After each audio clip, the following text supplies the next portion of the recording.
কোনো চালু থাকা সামাজিক প্রকল্প বন্ধ হচ্ছে না।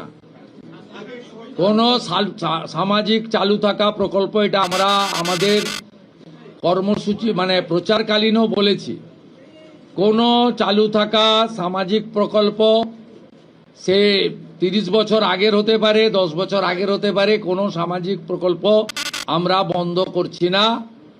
আমরা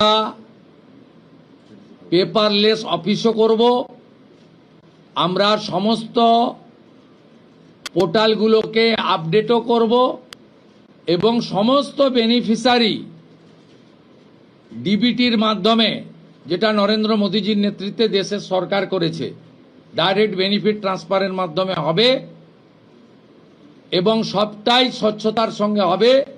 আপনার প্রশ্নের উত্তরে আমি পরিষ্কার বলে দিই, যে স্কিমটার কথা আপনি বলেছেন, আমি শুধু ওই স্কিমটা নয়, চালু থাকা কোনো সামাজিক কল্যাণকর কর্মসূচি বন্ধ এই সরকার করছে না, কিন্তু ট্রান্সপারেন্ট স্বচ্ছতার সঙ্গে সেগুলো হবে।